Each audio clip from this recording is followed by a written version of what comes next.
বিসমিল্লাহির রহমানির রহিম। প্রিয় শিক্ষার্থী বন্ধুরা, তোমাদের সকলকে শুভেচ্ছা এবং অভিনন্দন জানাচ্ছি। আমি মোহাম্মদ রেজাউল করিম, সহকারী শিক্ষক, বড়চনা উচ্চ বিদ্যালয়, সখীপুর, টাঙ্গাইল। প্রিয় বন্ধুরা, আজকে আমি তোমাদের নবম দশম শ্রেণীর উচ্চতর গণিতের ত্রিকোণমিতি অর্থাৎ অষ্টম অধ্যায়, এই অধ্যায়ের বেশ কিছু গাণিতিক সমস্যাগুলি নিয়ে আলোচনা করব। আশা করি তোমরা সকলে ক্লাসটি মনোযোগ সহকারে ফলো করবে এবং সেই অনুযায়ী বাসায় প্র্যাকটিস করবে। তো চলো বন্ধুরা, আমরা পাঠে মনোযোগী হই। আমি যে বোর্ডে যে চারটি অঙ্ক দিয়েছি, এই চারটি অঙ্কের আজকে সমাধান করব। এখানে আমরা প্রথমে দেখি যে 2 নম্বর অঙ্ক, একটি কোণকে 60মূলক ও বৃত্তীয় পদ্ধতিতে যথাক্রমে ডি ডিগ্রি ও আর রেডিয়ান দ্বারা প্রকাশ করা হলে প্রমাণ করো যে d/180/r/π। তাহলে এই অঙ্কের সমাধান যদি আমরা করি, তাহলে আমরা এখানে লিখব 2 নম্বর যে আমরা জানি we know 1 ডিগ্রি সমান সমান π/180 রেডিয়ান, এটা আমরা জানি। তাহলে দেখো ডি ডিগ্রি যদি হয় বা, তাহলে আমরা লিখতে পারি π ইন্টু ডি বাই 180 রেডিয়ান, এটা আমরা লিখতে পারি। তাহলে শর্ত মতে এটা আমরা লিখতে পারি, অর্থাৎ পাই ডি 180 ইকুয়াল টু লিখতে পারি হচ্ছে আর রেডিয়ান। অর্থাৎ এখানে দেখো আমরা লিখবো হচ্ছে এত রেডিয়ান তো এত রেডিয়ান, তাহলে রেডিয়ান চলে যায়। তাহলে দেখো বা, এখানে আমরা একটা লাইন লিখি, অর্থাৎ পাই ডি বাই 180 এত রেডিয়ান। তাহলে আমরা লিখবো pi D by 180 equal to R. আমরা আর যদি গুণ করি, তাহলে দেখো pi D equal to R into 180।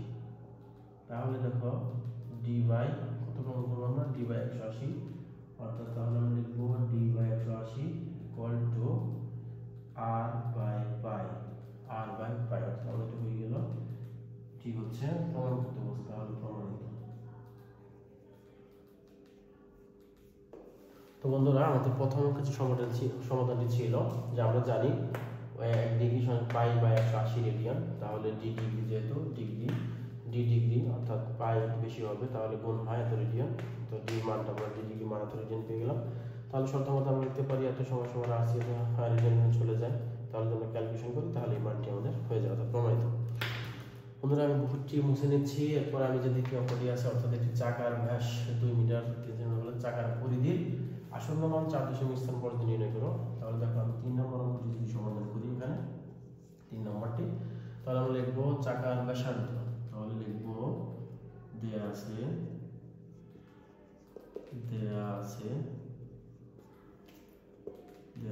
চাকার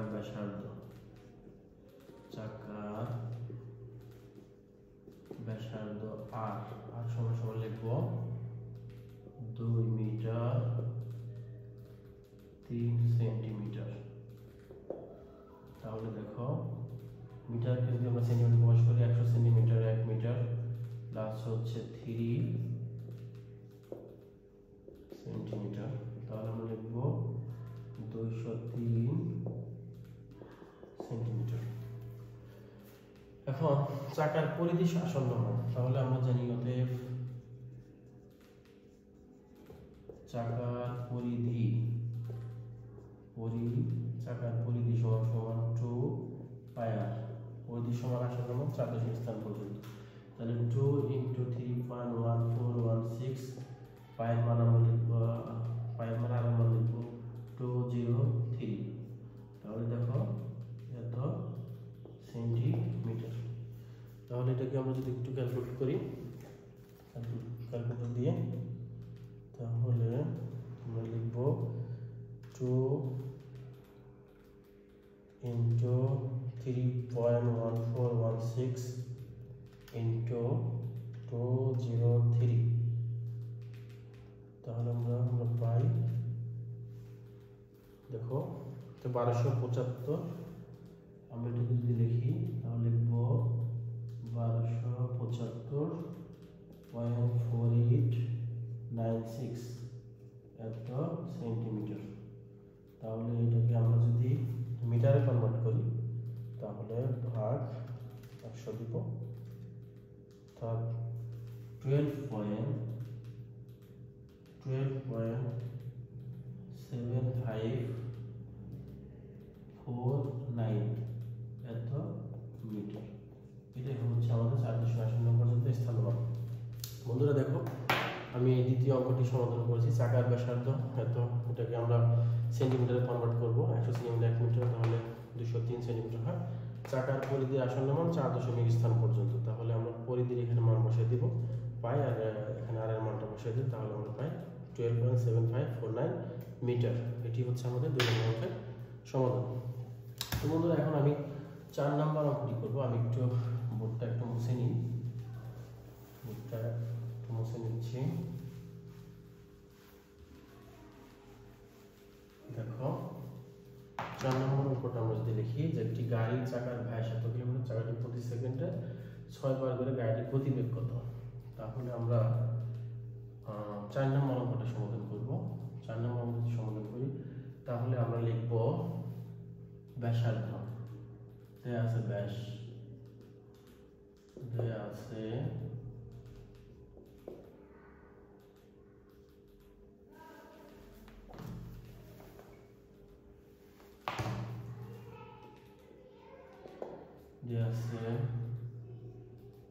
ব্যাস 2r সমান 0.84 এত মিটার।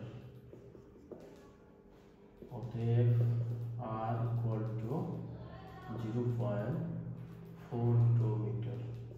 2 দিয়ে যদি ভাগ দিই তাহলে হয় 0.42 মিটার।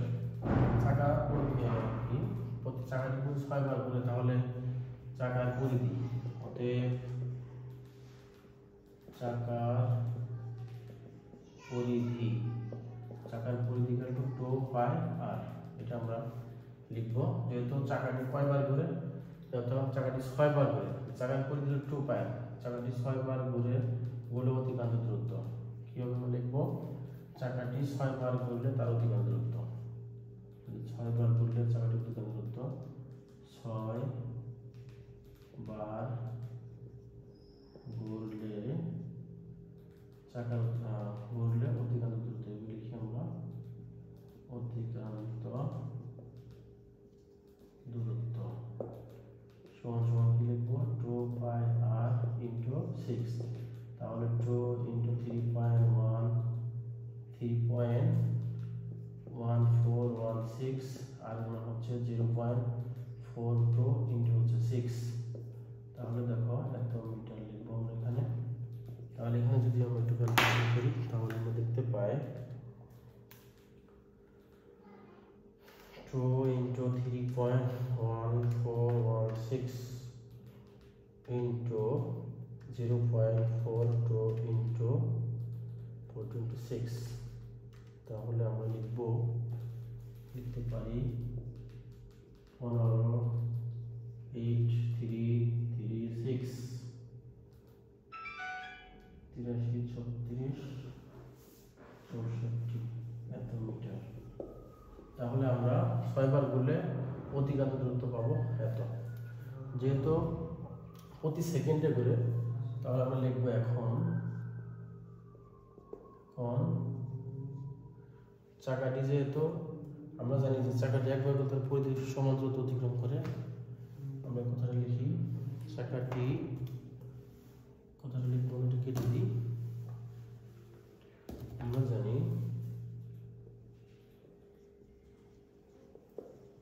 আমরা জানি চাকাটি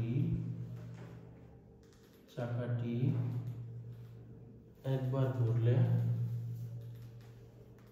চাকাটি একবার ঘুরলে তার পরিধির সমান দূরত্ব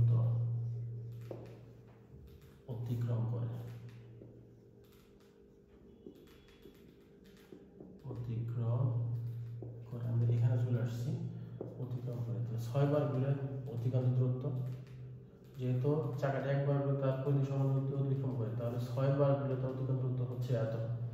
তাহলে আমরা কি লিখব এখানে? তাহলে আমরা লিখব 6 বার ঘুরলে তার অতিক্রম দূরত্ব হয় এত। 6 বার ঘুরলে অতিক্রান্ত দূরত্ব হয় কত? 15.83364 এত মিটার। তাহলে দেখো এত মিটার। তাহলে গতিবেগ বের করতে বলছে।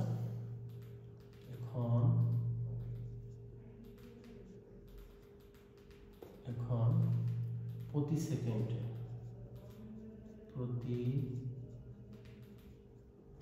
সেকেন্ডে বা 1 সেকেন্ডের অতিক্রান্ত দূরত্ব 15.83364 এত মিটার। তাহলে দেখো 1 ঘন্টা, অর্থাৎ 1 ঘন্টা বা কত সেকেন্ডে কত সেকেন্ড হয়?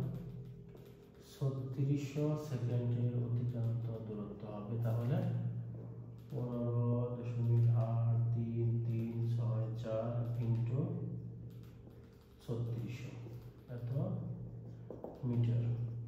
তাহলে বন্ধুরা আমরা যদি একটু গুণ করি, ইন্টু 36000 অর্থাৎ 57001, এটাকে যদি আমরা মিটারে কনভার্ট করি তাহলে দেখো এই মানটা হবে, অর্থাৎ 57001.1904 এত মিটার। এটাকে কিলোমিটারে প্রকাশ করি তাহলে ভাগ হচ্ছে 1000। তাহলে আমরা লিখব 57.001 কিলোমিটার পার ঘন্টা। এটাই আমাদের আনসার। তাহলে বন্ধুরা দেখো, আমরা এই অঙ্কটা যদি সমাধান করি তাহলে আমাকে দেখব যে আছে ব্যাস এত মিটার আর ব্যাসার্ধ বের করলাম, কারণ চাকার পরিধি 2 পায়ার। তাহলে যেহেতু আমরা জানি যে চাকাটি একবার ঘুরলে তার পরিধি সমান দূরত্ব অতিক্রম করে, তাহলে দেখো 6 বার ঘুরলে অতিক্রান্ত দূরত্ব হয় কত? এত।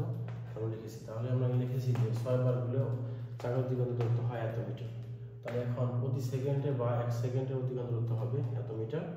1 ঘন্টা বা 36 সেকেন্ডের অতিক্রান্ত দূরত্ব হবে, যদি আমরা এখানে ক্যালকুলেট করি তাহলে 57 কিলোমিটার পার ঘন্টা। এটা আনসার। তো বন্ধুরা আমাদের আরেকটি অঙ্ক আছে, আমি একটু মুছে দিই এই অঙ্কটা।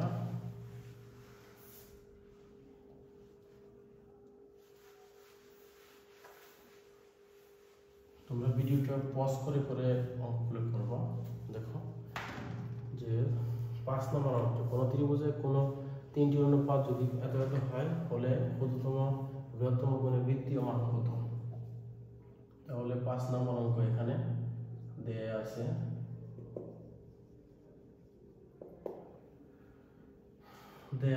কোন 3টি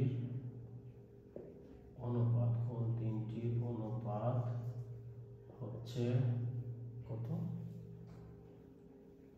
2, অর্থাৎ 2:5:3। তাহলে আমরা লিখব ধরি, এখানে যদি আমরা লিখি ধরি কোন 3টি যদি হলো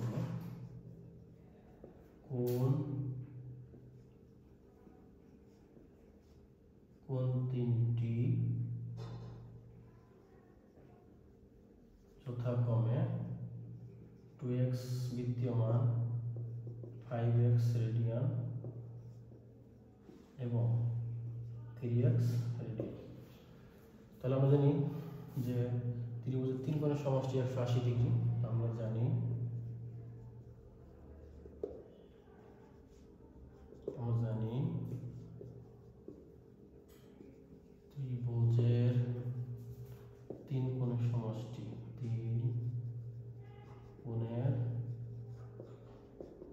সমষ্টি 180 ডিগ্রি বা পাই, এত আমরা লিখতে পারি, এত পাই লিখতে পারি।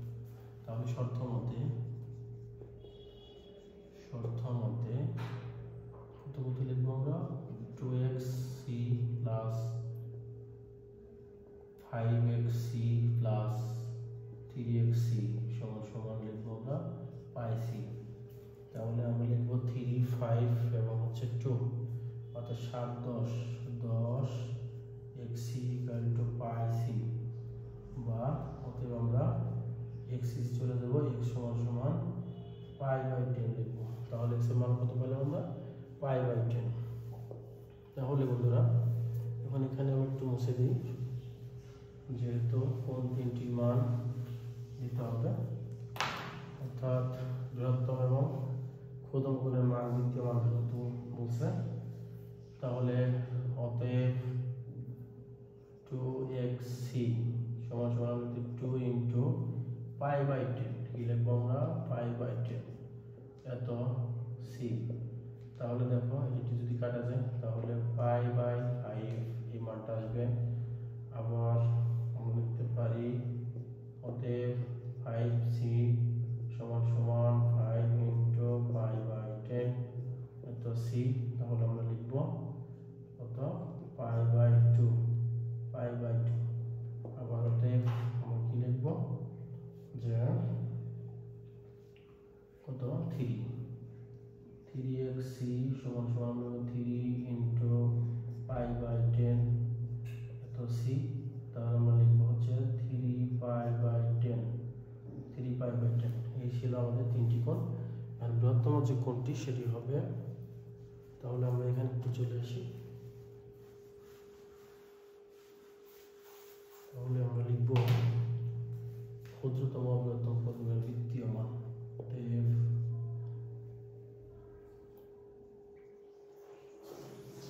ক্ষুদ্রতম কোণের বৃত্তীয় মান, বৃহত্তম কোণের বৃত্তীয় মান সমান সমান কি লিখবো আমরা, তাহলে আমি লিখতে পারি এখানে পাই বাই 2, অর্থাৎ এটা হচ্ছে পাই বাই 2। তাহলে এটা লিখবো আমরা বৃহত্তম কোণ 90 ডিগ্রি। এখানে লিখতে পারি আমরা বৃহত্তম কোণ হচ্ছে পাই বাই 2, এবং ক্ষুদ্রতম কোণ যেটি আমরা লিখবো সেটি হচ্ছে অর্থাৎ 3 ইন্টু 180 ভাগ হচ্ছে 10, অর্থাৎ এটি হচ্ছে আমাদের পাই বাই 10, 36 পাই বাই 5 হচ্ছে আমাদের ক্ষুদ্রতম কোণ। এই ছিল বন্ধুরা আমাদের এই অঙ্কের সমাধান। তো বন্ধুরা আজকে এ পর্যন্ত, আগামী পর্ব দেখার আমন্ত্রণ জানিয়ে আজকের মতো বিদায় নিচ্ছি। আল্লাহ হাফেজ।